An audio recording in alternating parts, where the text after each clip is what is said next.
Hello and welcome. This video guide will assist you in setting up a Windows Server Failover Cluster and a SQL Server AlwaysOn availability group using the VNS3 Overlay Network as a communication medium.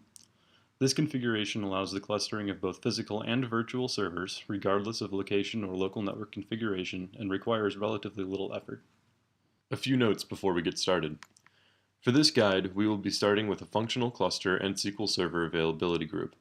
I used Amazon's Windows Server Failover Cluster CloudFormation template, a link to which is in the description below this video. This template employs Windows Server 2012 R2. You will not be able to strictly follow this guide if you are using any other version of Windows Server, or if you do not have SQL Server Enterprise Edition installed. Ideally, you would begin with a failover cluster and SQL Server availability group up and running before beginning. But this guide should provide enough indirect information to those familiar with failover clustering and SQL Server that this would not be mandatory. I'll go ahead and demonstrate the current configuration in which both domain controllers and both cluster nodes share a local network. I've added a few example values to the database I used for the availability group. After selecting the contents of the table, we will be able to see that the database contains hello and 123.4, as pictured here. Let's go have a look at the cluster manager.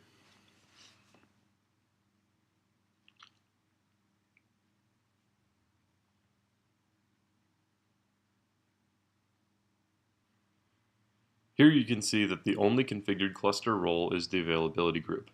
Because there are two nodes, there are two IP addresses from the local subnet the group can use. Here are our two nodes and their network connections.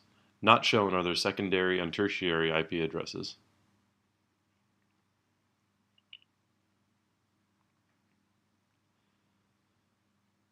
And finally, the cluster IPs. These correspond to the secondary IPs of node 1 and 2, and a ping of WSFC cluster1.example.com will resolve to the IP of the current primary node. At the moment, this is node 2. We can manually switch to any other node.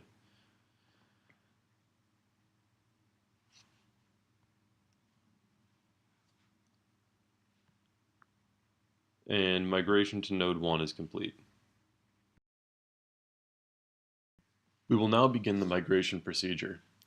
The first step is to log into node 1 and back up your database.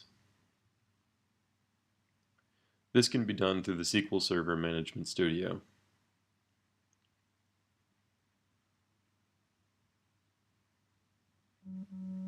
So here we see our database, which I've named Test. You're going to right click, go to Tasks, Back Up. And under Backup to, you're going to add a location, or if you have an existing location, that's fine as well. We just want to make sure we have a full backup for later on. I'm going to use my desktop because it's convenient.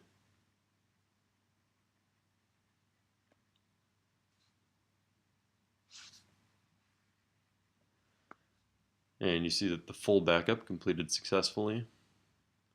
We can now go ahead and disconnect.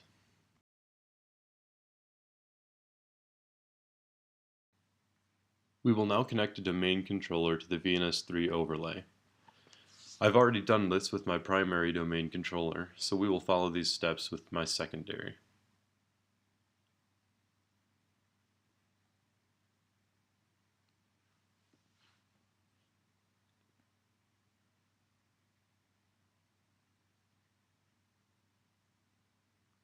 Alright, so now that we're logged in for the first time, the first step is going to be to go into the server manager, click on Configure this local server, Internet Explorer Enhanced Security, and turn it off for administrators. This will allow us to log into our VNS3 controller to retrieve a client pack.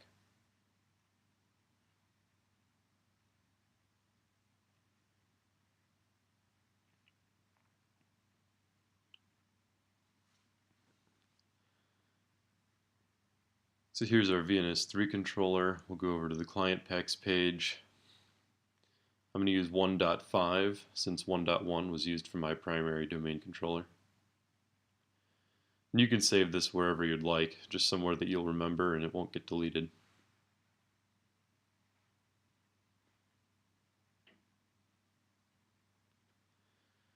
Now we'll need to download OpenVPN.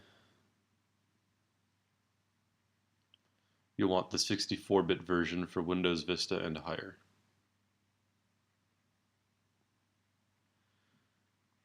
Follow the install with default values. And accept the warning and install the software.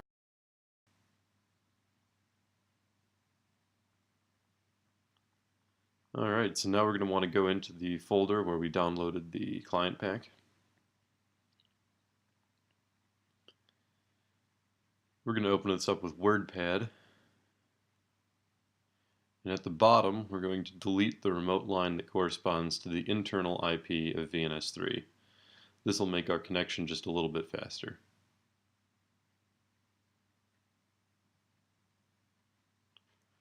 Now let's create a text document. This is going to be a batch file.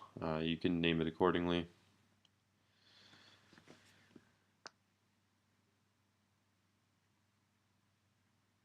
Alright, let's go ahead and open that up now. You're going to want to put start openvpn --config and then the path to your client pack file, including its name. This must be in quotes.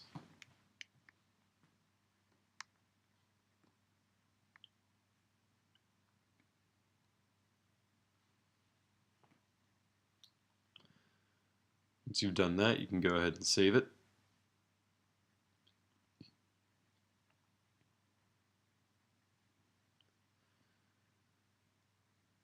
Let's verify that that works.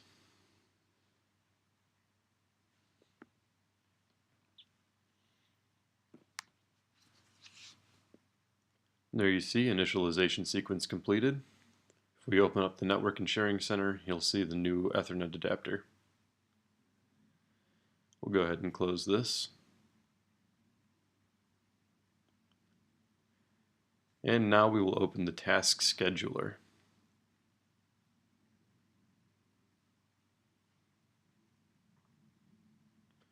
Click on Create Basic Task and give it some sort of a name.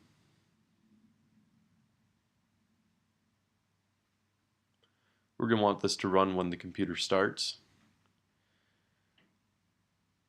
And browse for that batch file that you just created.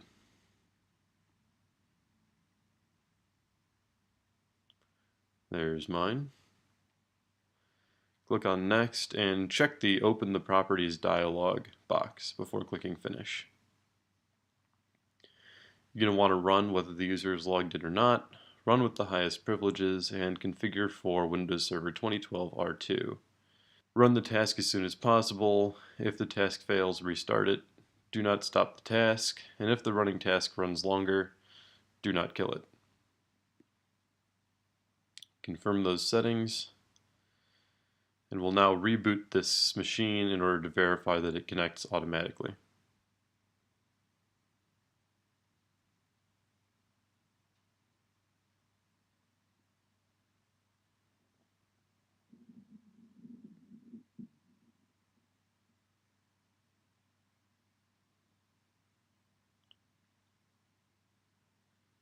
We're going to follow the same steps on node 1.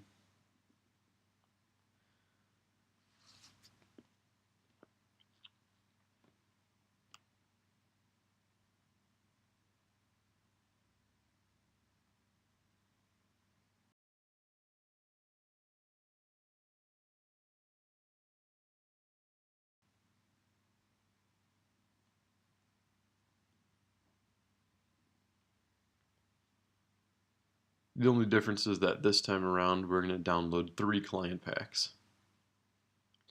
I forgot to check these out. Those first 2 are the domain controllers. We don't want to end up reusing them anywhere. So I'm just going to download these into my documents folder.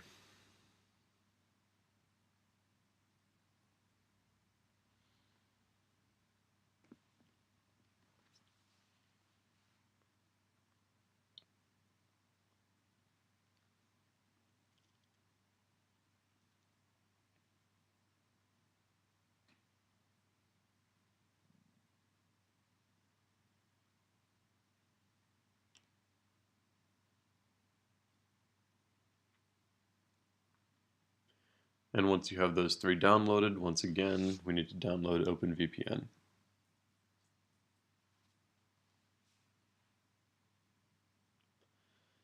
Once again, 64-bit Windows Vista and higher. And once again, all default values are fine.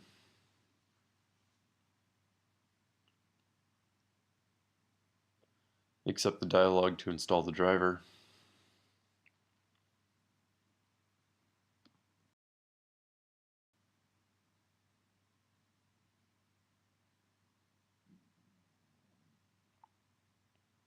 And there we are.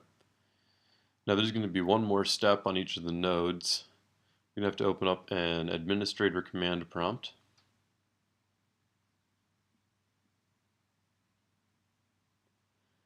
And we need to run a batch file to install multiple tap adapters. This batch file is located in C Program Files, Tap Windows, Bin, and is named addtap.bat. We'll need to run this twice. And there we are, and now we can exit. Once again, we'll need a batch file to connect to VNS3 when the machine starts.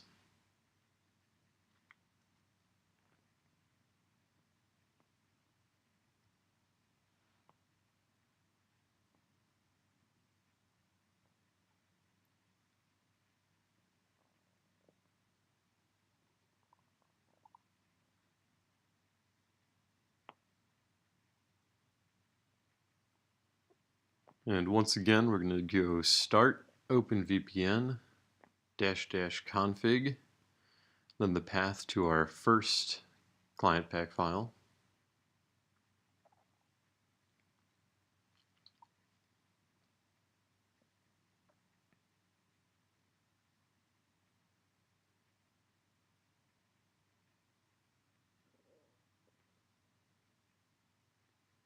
Now we're going to need to put a timeout of 9 seconds.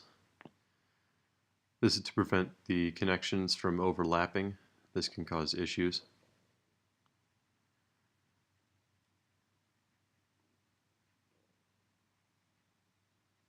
So this batch file will connect us with 3 client packs and a timeout of 9 between each connection.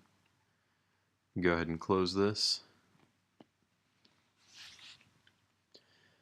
And we'll need to open up each of our client pack files in WordPad to remove that same remote line.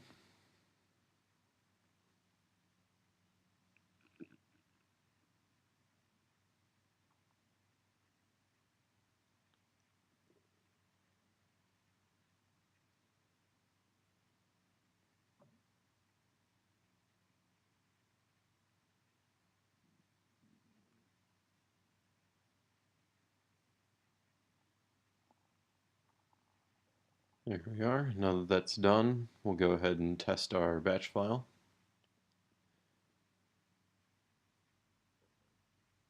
Initialization sequence completed, and now the second client pack connects.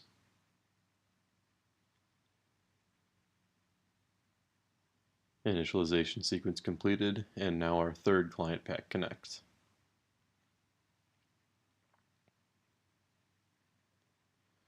There we are. And if we open up the Network and Sharing Center, we'll see our new Ethernet adapters. If we give this just a moment.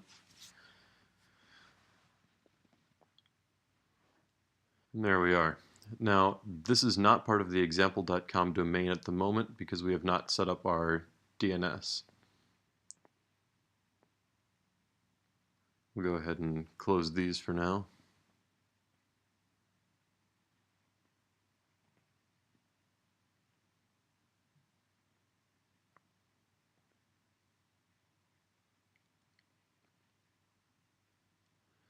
There we are, and once again we'll open up the task scheduler, create a basic task, give it some name,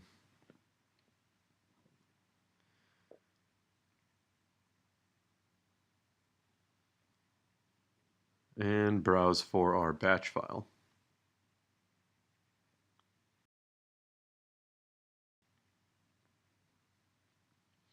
Once again, open the Properties dialog. run whether the user is logged in or not, run with highest privileges, configure for 2012 R2. As before, we'll check the boxes to run this task as soon as possible and to restart the task if a scheduled start is missed. We'll also uncheck the boxes to stop the task if it runs longer than 3 days, and the box to force the task to stop if it does not end when requested.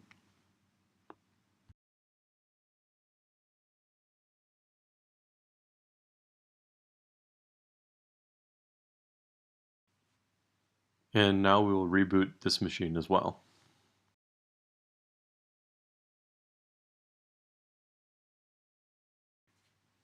I'm now going to log into Node 2 and follow these same steps. I'll speed up this portion of the video.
Okay, so now we're going to log into our first node and configure our DNS settings. We'll do this via the Network and Sharing Center.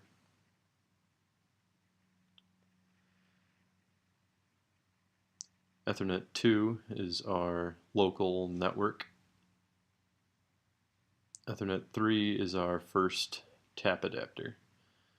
Go to Properties, disable IPv6, open up IPv4 properties, and we'll provide the VNS3 overlay IP addresses of the primary and secondary domain controllers.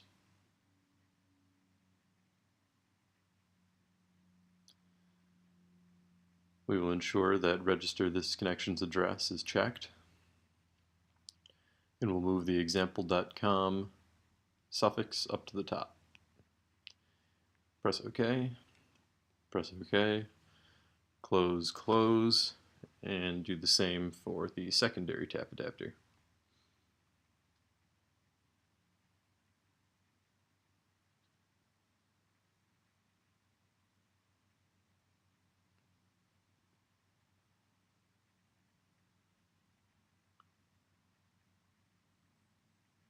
You'll see that the example.com DNS suffix is already at the top.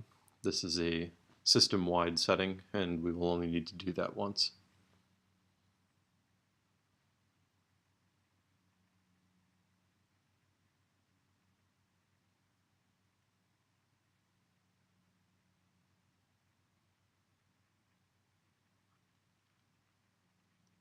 And there we are. Now everything is in the example.com domain.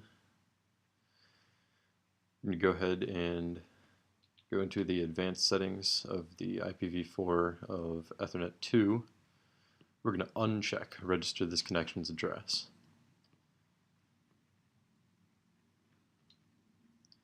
We're going to change the DNS servers away from our domain controllers. There we are. Now we'll go ahead and follow these same steps on node 2.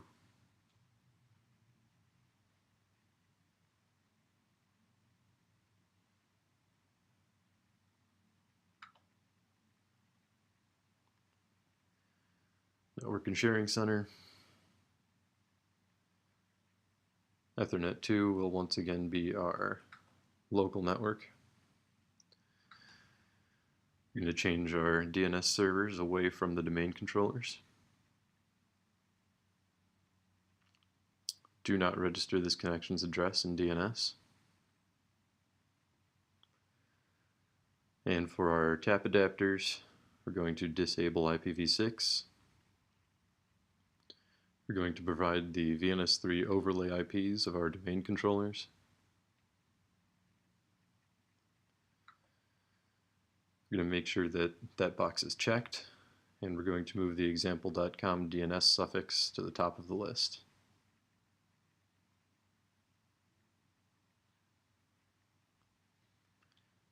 And once again, for our secondary tap adapter,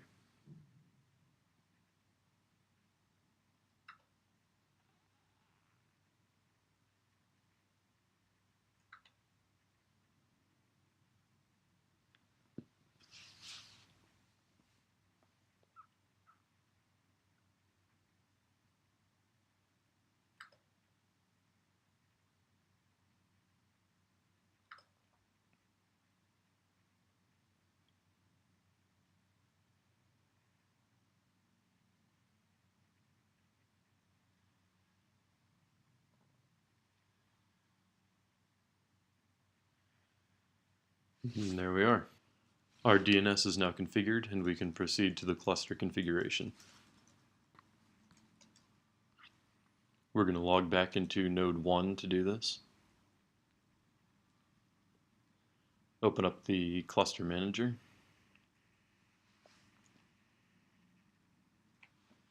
Select our cluster.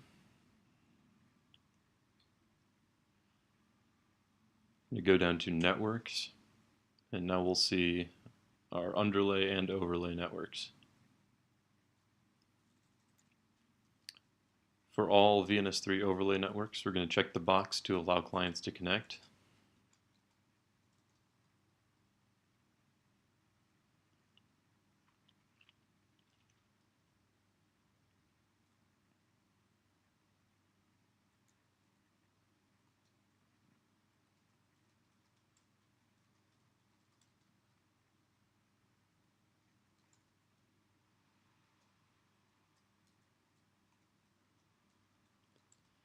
And for our local or underlay networks, we're going to disallow all traffic.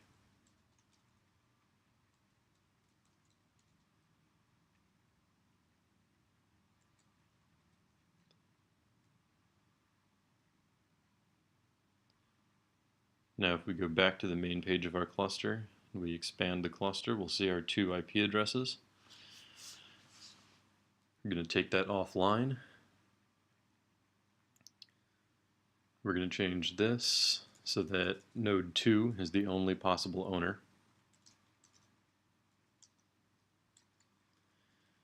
And we're going to select the network that corresponds to our 3rd tap adapter on node 2.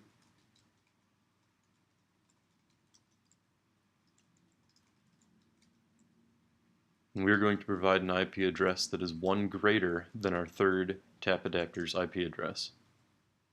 We will later use the VNS3 firewall to forward traffic to this address to the secondary node.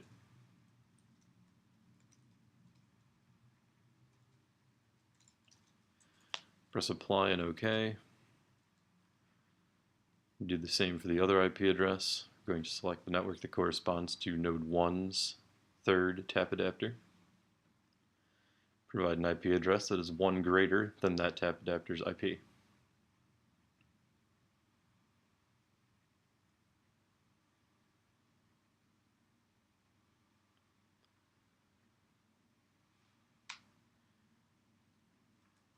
These are going to have to be reopened, and you're going to have to provide that IP address again. This is a flaw in the failover cluster manager.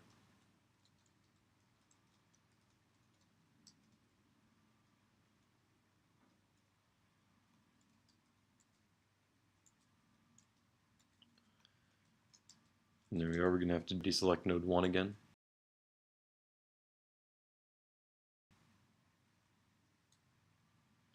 Press OK. Advanced Properties, deselect node 2, and provide our IP address once again. Press OK.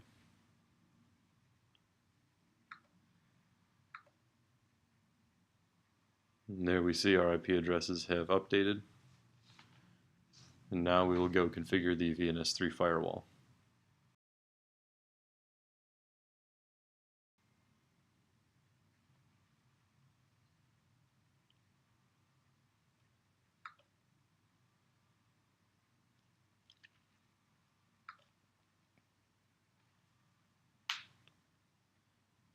So the rules we're going to use are going to forward all traffic destined for that cluster IP.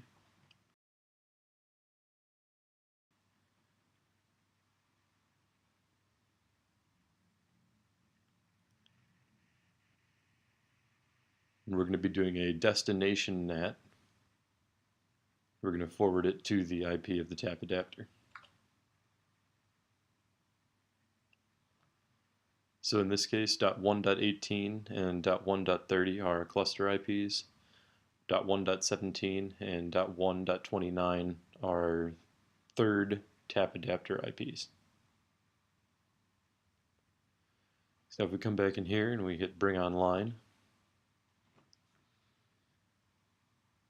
you'll see that the cluster comes up. Node 1 was selected as the primary. We can move our core resources to node 2 if we'd like.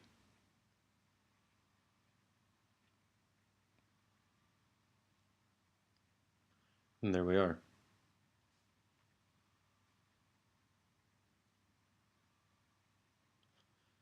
Just move that back to node 1. It is important to note that if you have only 2 cluster nodes, you must have a quorum witness configured. I used a file share witness on my primary domain controller, referenced by its host name. This means that I will not need to make any changes to the quorum witness. And now we will proceed with the SQL Server configuration.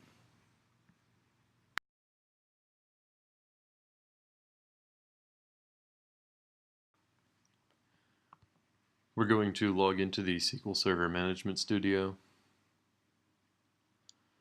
and connect to node 1. We're going to open AlwaysOn high availability.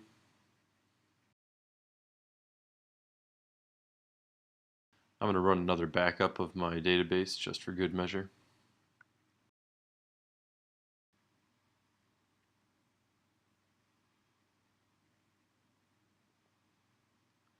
After that's completed successfully, I'm going to verify that it's there.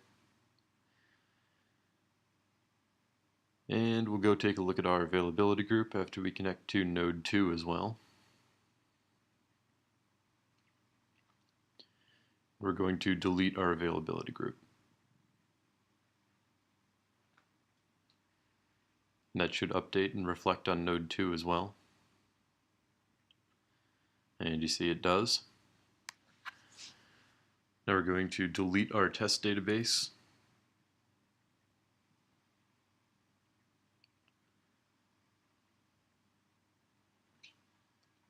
Delete it on node 2 as well.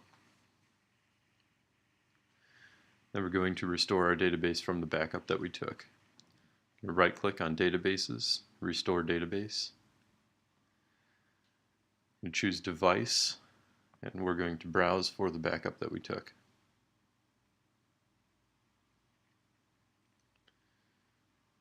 Mine happens to be saved on the desktop.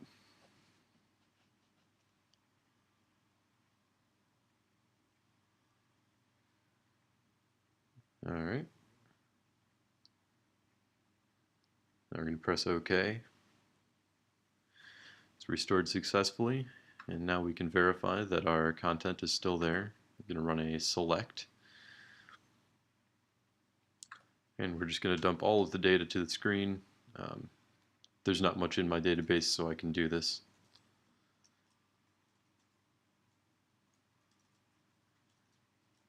And now we will create a new availability group. Provide a name for the group.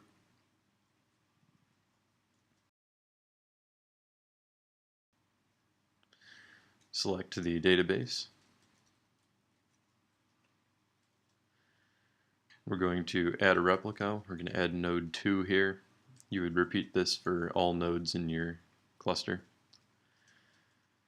I'm going to select automatic failover. And if you would like, you can make any nodes a readable secondary. I'm going to jump into the listener tab.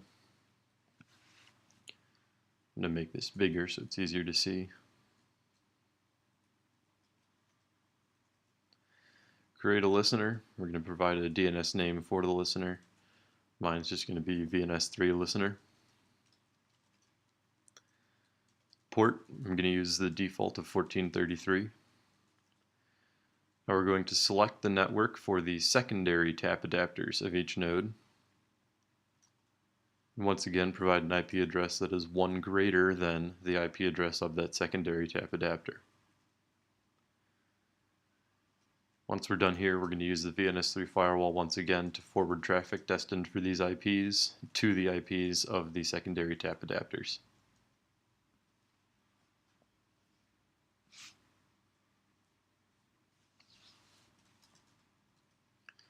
I'm going to select a full synchronization. I've already configured DC1 replica, that's my domain controller, and replica is a file share that I've created.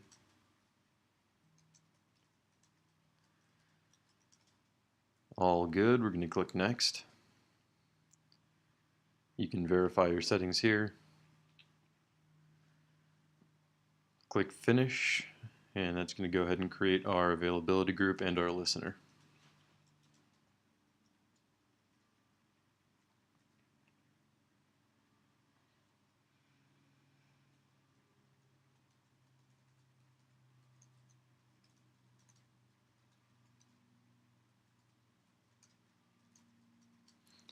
Alright, so that completed successfully. We can go ahead and close that. If we go look at our availability groups now, we can take a look at our availability group and our listener.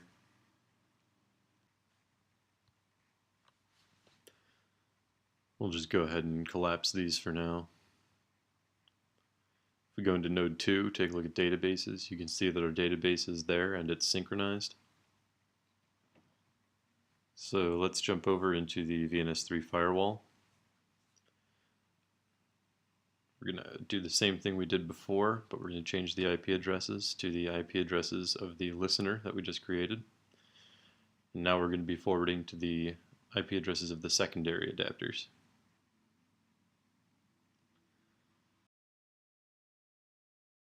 Save and activate. There we go, there are 4 firewall rules.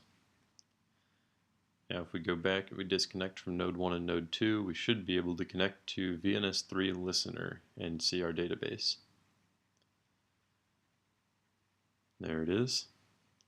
Go look at our tables. We'll run a select just to verify that our data is in fact there. And there we go. So now you have a availability group and a listener communicating via the VNS3 Overlay Network, and everything is working as it should.